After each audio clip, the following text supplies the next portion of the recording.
আসসালামু আলাইকুম রহমতুল্লাহি ওয়া বারাকাতুহু। ইন্নাল হামদালিল্লাহ ওয়াস সালাতু ওয়াস সালামু আলা রাসূলিল্লাহ ওয়া আলা আলিহি ওয়া আসহাবিহি ওয়া আহলি বাইতিহি ওয়া মান দাআ বিদাওয়াতিহি ওয়া জাহাদা ফি সাবিলি হাক্কা জিহাদি ইলা ইয়াউমিদ্দিন। ফাউযু বিল্লাহি মিনাশ শাইতানির রাজিম।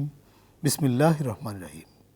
সুপ্রিয় দর্শক শ্রোতা, যারা কাছে কিংবা দূরে, শহরে কিংবা গ্রামে, দেশে কিংবা বিদেশে, বিশ্বজুড়ে যে যেখান থেকে দেখছেন, আপনাদের প্রিয় চ্যানেল দীপ্ত টিভির পর্দায় পলি কেবলস নিবেদিত Subhe Sadik, powered by Beacon pharmaceuticals limited, co sponsor Islami bank Bangladesh PLC.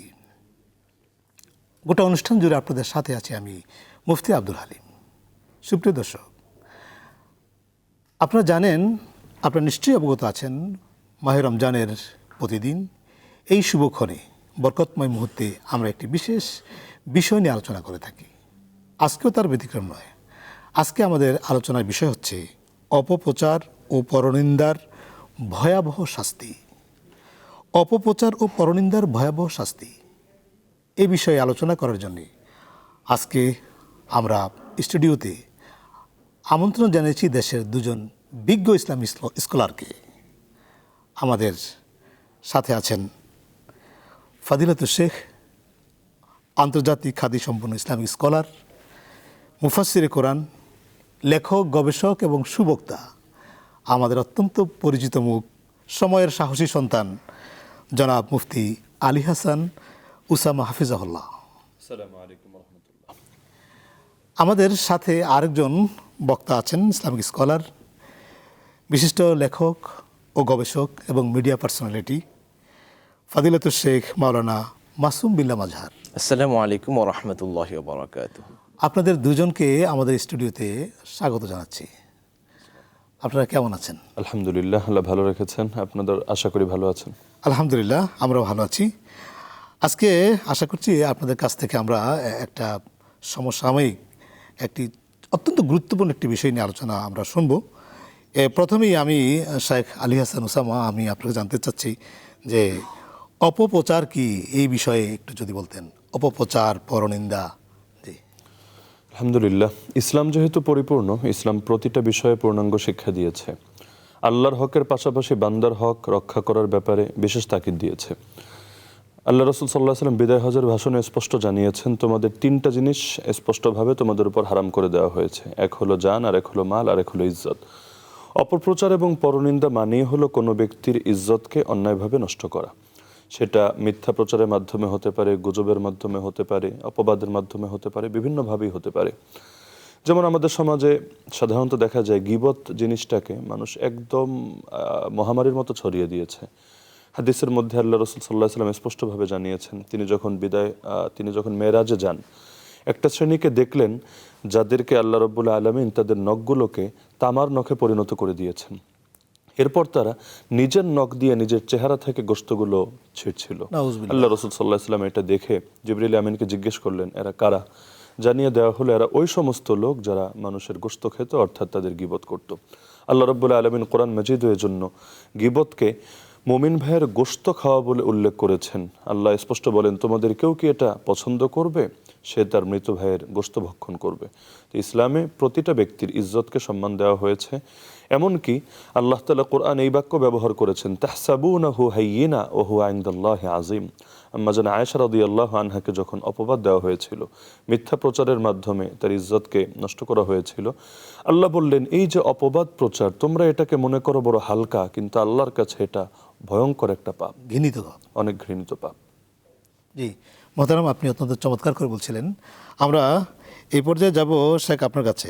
আপনি আমাদেরকে বলবেন যে অপপ্রচার এবং গীবত নিয়ে শরীয়তের অবস্থাটা কি, মানে কতটুকু এটাকে শরীয়ত দেখে নিন্দনীয় কাজ। আলহামদুলিল্লাহ, ওয়াসসালাতু ওয়াসসালামু আলা রাসূলিল্লাহ, আম্মা বা'দ। ধন্যবাদ প্রিয় সঞ্চালক সমসাময়িক একটি বিষয়ের অবতারণা করবার জন্য। গীবত যে শব্দটি এখানে আসছে, যেটা গয়েব থেকে, এখানে একটি সিগনিফিক্যান্ট পয়েন্ট হচ্ছে গীবত যে ব্যাপারটা বলা হয়, আল্লাহ রাসূল নিজে প্রশ্ন করেছিলেন সাহাবায়ে কেরামদেরকে যে আতাদরুনা মাল গীবাহ, তোমরা কি জানো গীবত কী জিনিস? সাহাবায়ে কেরাম বললেন, আল্লাহ তার রাসূলই ভালো জানেন। আল্লাহ রাসূল বললেন, তাকরাহু আখাকা বিমা ইয়াকরাহু, যিকরুকা আখাকা বিমা ইয়াকরাহু, যে তোমার ভাই যেটা অপছন্দ করবেন সেটা তার পিছনে বলা, সেটাই হচ্ছে গীবত। এখানে সাহাবায়ে কেরাম পাল্টা প্রশ্ন করেছিলেন, ইয়া রাসূলুল্লাহ, আমি যেই ব্যক্তির ব্যাপারে কথাটি বলছি, যেটাকে গীবত বলা হচ্ছে, কথাটি তো সত্য, এই ব্যক্তির ভিতরে এই বদভ্যাস বা এই ক্রিটিসাইজেবল যে প্রবলেম তার মধ্যে আছে, সেটা তো আছে। আল্লাহ রাসূল বলছেন যদি সেটা হয় তাহলে তুমি গীবত করলে, আর যদি তার মধ্যে সেটা না থাকে তাহলে তুমি অপপ্রচার করলে, বহতান যেটাকে বলা, প্রপাগান্ডা। বর্তমান বিশ্বে এটি জেনারেলদের মধ্যে তো আছে। সবচেয়ে দুঃখের এবং পরিতাপের বিষয় হচ্ছে আমরা যারা ইসলাম প্র্যাকটিসিং মুসলিম, তাদের মাঝে এই গীবতটি অত্যন্ত একটি জনপ্রিয় অপরাধ হিসাবে বয়ে বেড়াচ্ছে, মহামারী আকারে ধারণ করেছে। কিন্তু দুঃখের বিষয় হচ্ছে এটা যে অপরাধ, এটা যে এই যে ক্রিটিসাইজ, অন্যের পিছনে যে সমালোচনা করা বা যেটা প্রপাগান্ডা, মিথ্যাচার, যেটা আদৌ সে করছে না সেগুলো করা, এটা যে একটা অপরাধ সেটা আমরা কখনোই ফিল করছি না। দ্বিতীয় কথা হচ্ছে এই অপরাধটি এতই ভয়াবহ যে আমরা উম্মাহাতুল মুমিনিন আয়েশা রাদিয়াল্লাহু আনহা থেকে একটি হাদিস যদি আমরা এখানে উল্লেখ করি, উম্মাহাতুল মুমিনিন আয়েশা রাদিয়াল্লাহু আনহা একদিন রাসূল করিম সাল্লাল্লাহু আলাইহি সাল্লামের সামনে আরেকজন আমাদের মা উম্মাহাতুল মুমিনিন সাফিয়া রাদিয়াল্লাহু আনহার ব্যাপারে একটি কমেন্ট করে বসলেন, যে তিনি আকার ইঙ্গিতে এই কথা বোঝাতে চাইলেন যে সাফিয়া রাদিয়াল্লাহু আনহা খাটো। এটা রাসূলের সামনে এটা মজার ছলে হয়তো বলেছেন, কিন্তু এই কথাটা বলার পরে আল্লাহ রাসূল এমন একটা মন্তব্য করলেন যে লাকাদ কুলতি কালিমাতান, তুমি এমন একটি কথা বললা হে আয়েশা, তুমি এমন একটি কথা বললা, লাউ মাজিজাত বিমা ইল বাহিল্লা মাজাজাতহু, তুমি এমন একটি কথা বললা যে এই কথাটির অপরাধটা যদি একটা সমুদ্রের মধ্যে ফেলে দেওয়া হয়, তাহলে এই সমুদ্র, অর্থাৎ যেটা আল্লাহর সৃষ্টি সবচেয়ে বড় সৃষ্টি, এই সমুদ্রের পুরা পানিটা মানে কালারটা চেঞ্জ হয়ে যাবে। একটা পানির যে তিনটা বৈশিষ্ট্য, রং, গন্ধ, স্বাদ, তিনটা বৈশিষ্ট্যই মানে উলটপালট হয়ে যাবে। অর্থাৎ যদি এই গীবতের ছোট্ট একটা গীবত, যেটা তুমি মজার ছলে হয়তো করেছো, কিন্তু এটা করলে এই সমুদ্রের মতো একটা বিশাল আল্লাহর সৃষ্টি, সবচেয়ে বড় বিশাল সৃষ্টি, এই সৃষ্টিটা পর্যন্ত বিকৃত হয়ে যাবে। এখন খেয়াল করুন, আমাদের তার বিপরীতে এখানে আল্লাহ রাসূল এখানে ইন্ডিকেটিভ কথা ইউজ করেছেন।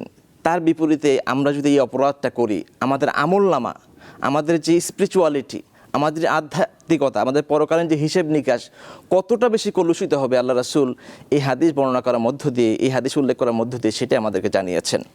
আপনি অত্যন্ত চমৎকার বলছিলেন শেখ। আমরা যাব আপনার কাছে একটা প্রশ্ন, সেটা হলো যে এই যে আমরা ফেসবুক এবং ইউটিউবে আমরা অপপ্রচার করে থাকি, এই জন্যে গুনাহ হবে কিনা বা এটা কতটা গুনাহ হবে?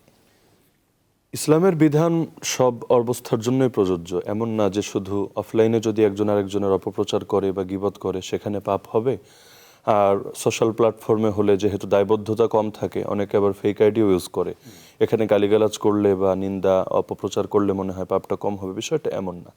বান্দার হক নষ্ট করা এবং গীবত, পরনিন্দা, অপপ্রচার করে তার ইজ্জতকে কলুষিত করা এত বড় জঘন্য পাপ, কিয়ামতের দিন এই বান্দা যদি তার হক না ছাড়ে আল্লাহ তাআলাও তাকে মাফ করবেন না।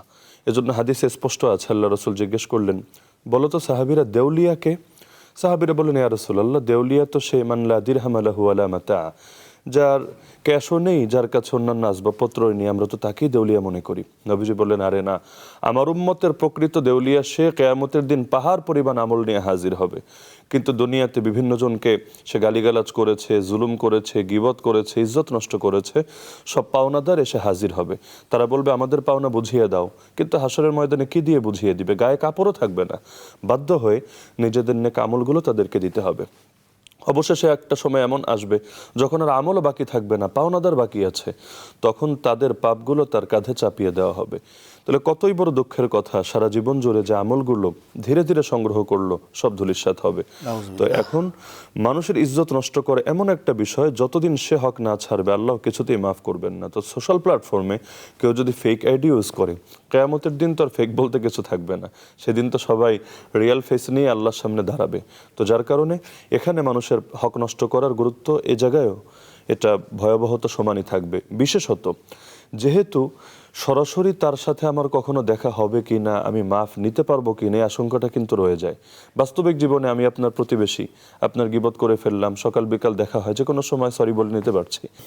মিডিয়ার মধ্যে বিশেষ করে সোশ্যাল প্ল্যাটফর্ম, আরও বিশেষ করে বললে বাংলাদেশে ফেসবুকটাই বেশি যেহেতু জনপ্রিয়। তারপরে আবার জনসভায় একজন আরেকজনকে বলা, জি, জি। সেটাও একটু। তো এখন এগুলোতে কমন একটা সমস্যার জায়গা হলো, মানুষ খবর যাচাই বাছাই না করেই যখন প্রচার করে, এর দ্বারাও যে অপপ্রচারের গুণ তার আমল নামায় যুক্ত হয়, এটা অনেকে খেয়াল করে না। সূরা হুজুরাতের মধ্যে আল্লাহ স্পষ্ট বলেন, হে ঈমানদাররা, কোনো পাপিষ্ঠ যদি তোমাদের কাছে কোনো সংবাদ নিয়ে আসে, তোমরা আগে যাচাই বাছাই করো, এমন যাতে না হয় তোমরা মূর্খতাবশত কাউকে দোষারোপ করলে আর কিয়ামতের দিন এর জন্য তোমাদেরকে আল্লাহর কাছে লজ্জিত হতে হলো। আজকাল দেখা যায় ফটোকার্ড ছড়িয়ে দেওয়া হয় এক একজনের নামে, মিথ্যা মিথ্যা বিভিন্ন প্রোপাগান্ডা দিয়ে, আর জনগণও সেটা ছড়াতে থাকে। এমনকি হাদিসে তো স্পষ্ট আছে, কেউ মিথ্যাবাদী হওয়ার জন্য এতটুকুই যথেষ্ট, সে যা শোনে তাই বলে বেড়াতে থাকে। তো সোশ্যাল মিডিয়ায় এই পাপগুলো ব্যাপকভাবে ছড়িয়ে পড়েছে। দুঃখজনক ব্যাপার হলো, আমরা দেখতে পাই বিভিন্ন ইসলামিক প্রোগ্রাম যেখানে মানুষ যায় কিছু দিন নসিহত শুনতে, দিনই জ্ঞান অর্জন করতে, সেখানে পর্যন্ত আজকাল গীবত, অন্যের অন্যায়ভাবে তার দোষচর্চা করা, এই মহামারী ছড়িয়ে গিয়েছে। তো গীবত এমনই একটা নিকৃষ্ট পাপ, আমাদের বুজুর্গানে দিন বলতেন, আল গীবাতু আশাদ্দু মিনাজ জিনা, এটা জিনার চাইতেও গুরুতর। কারণ জিনাকে সবাই পাপ মনে করে, অপরাধবোধ থাকে, একদিন না একদিন তওবা নসিব হয়, কিন্তু গীবতকে তো পাপই মনে করে না। তার চাইতে বড় কথা, জিনা করে কুচাহিদা বা কুপ্রবৃত্তির কারণে, আর গীবত করে অহংকারের কারণে। আল্লাহর কাছে অহংকারটা কুপ্রবৃত্তির চাইতেও অনেক বেশি ভয়াবহ। সেটা আপনি অত্যন্ত চমৎকার করে বলছিলেন, আমরা আপনার কাছ থেকে পরে আবার শুনবো। এ পর্যায়ে সে যাচ্ছে আপনার কাছে, আপনি একটু বলবেন আমাদেরকে, যেখানে বা যে অনুষ্ঠানে গীবত চর্চা করা হয় সেখানে কি করার থাকে? যে খুবই চমৎকার প্রশ্ন।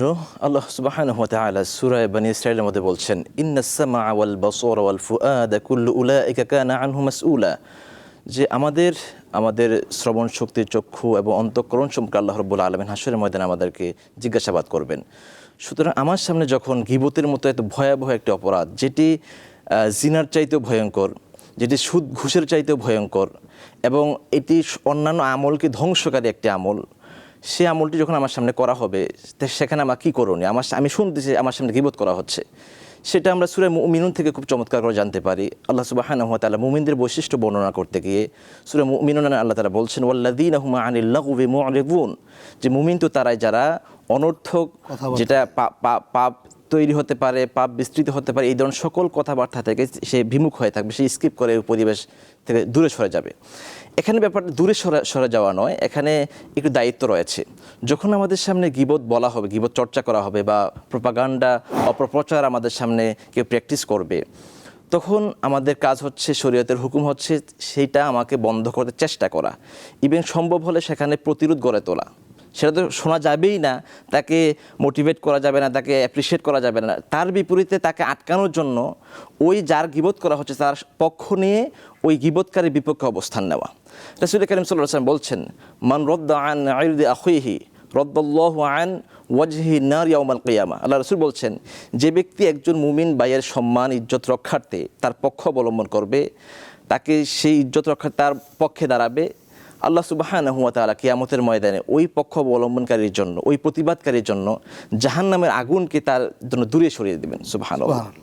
সুতরাং এখান থেকে আমরা এই বিষয়টাই বুঝতে পারি, গীবতের বিষয়টা এতই মারাত্মক যে, আমি যদি সর্বশেষ বলি, আমরা যে রমাদান মাসে আলোচনা করছি, আমাদের এটা এত বেশি আমাদের আমলগুলো ধ্বংসকারী। আল্লাহ রাসূল সাল্লাল্লাহু আলাইহি ওয়াসাল্লাম বলছেন, বুখারী মুসলিমের যৌথ বর্ণনা হাদিসটি বর্ণিত হয়েছে, রাসূল সাল্লাল্লাহু আলাইহি ওয়াসাল্লাম বলছেন, মান লাম ইয়াদা কাওলা যুরি ওয়াল আমালা বিহি ফালাইসা লিল্লাহি হাজাতান আইয়াদা তাআমাহু ওয়া শারাবাহু, যে ব্যক্তি রমাদান মাসে সিয়াম সাধনা করা অবস্থায় অনর্থক কথা বলতে, এটা তো সবচেয়ে বড় অনর্থক কথা, সবচেয়ে বড় পাপ পঙ্কিলপূর্ণ কথা, যে গীবত করা, এই ধরনের কথা বা অন্যান্য যত রকমের অপ্রয়োজনীয় কথা আছে, আননেসেসারি টকিং আছে, সেটা যদি সে অ্যাভয়েড করতে না পারে, তাহলে তার এই না খেয়ে থাকা আর এই না পান করে থাকার এতে আল্লাহ কোনো কিছু যায় আসে না।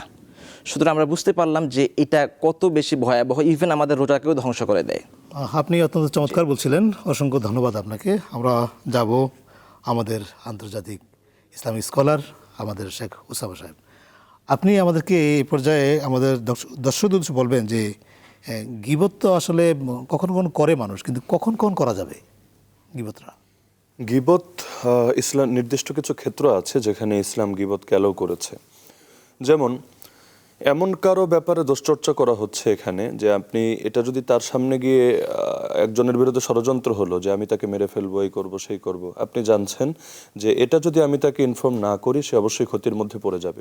আপনি এখন তাকে গিয়ে আড়ালে জানিয়ে দিলেন যে অমুক ব্যক্তি তোমার বিরুদ্ধে এই ষড়যন্ত্র, এই চক্রান্ত করছে, তোমার উচিত সতর্ক থাকা।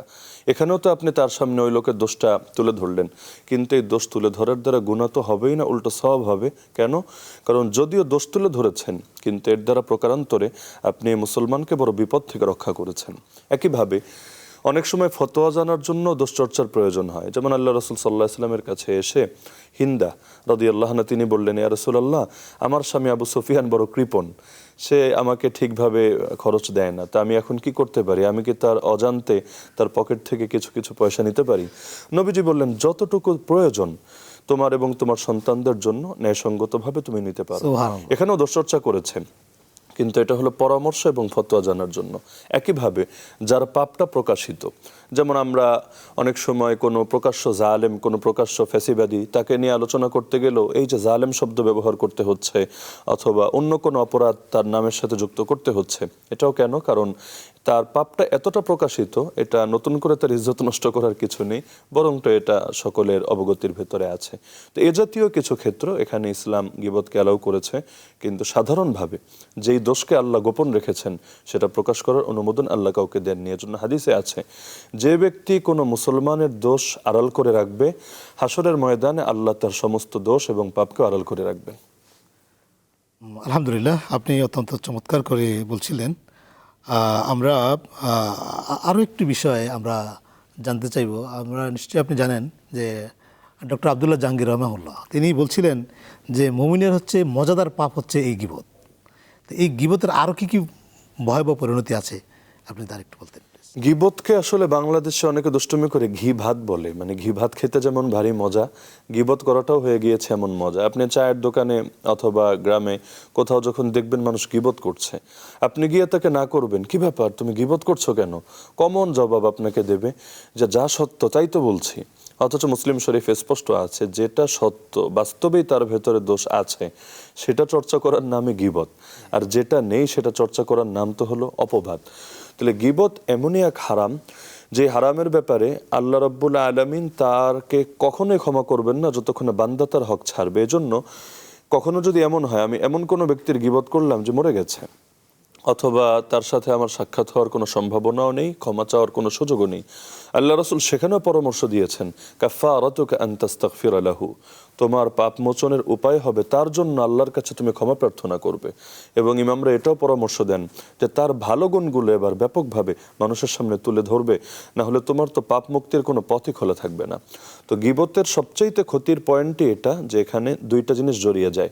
এক নম্বরে এটা অহংকার থেকে উদ্ভূত হয়, কারণ যার ভেতরে বিনয় আছে সে আরেকজনের দোষ দেখবে না, বরঞ্চ সে নিজের দোষ নিয়ে পেরেশানিতেই তো তার ঘুম হবে না। তো সবচাইতে বড় সমস্যা এখানে যে এখানে অহংকার জড়িত আছে, যে অহংকারকে আল্লাহ বলেছেন আমার চাদর, যে আমার চাদর ধরে টানাটানি করবে আমি তাকে জাহান্নামে নিক্ষেপ করব উল্টোমুখী করে। আর দ্বিতীয় সমস্যাই হলো এখানে বান্দার হক জুড়ে যায়, আর বান্দার হক যেহেতু জুড়ে যায় তাহলে বান্দা মাফ করবে কিনা আমি নিশ্চিত না, আর সে যদি মাফ না করে আল্লাহ আমাকে মাফ করবেন না। আপনি অত্যন্ত চমৎকার করে বলছিলেন। আজকে আপনাদের দুজনকেই অত্যন্ত প্রাণবন্ত এবং সমসাময়িক আলোচনা করার জন্য আন্তরিক ধন্যবাদ এবং মোবারকবাদ জানাচ্ছি। প্রিয় দর্শক, আমরা অনুষ্ঠানের একেবারেই শেষ পর্যায়ে এসে পৌঁছেছি।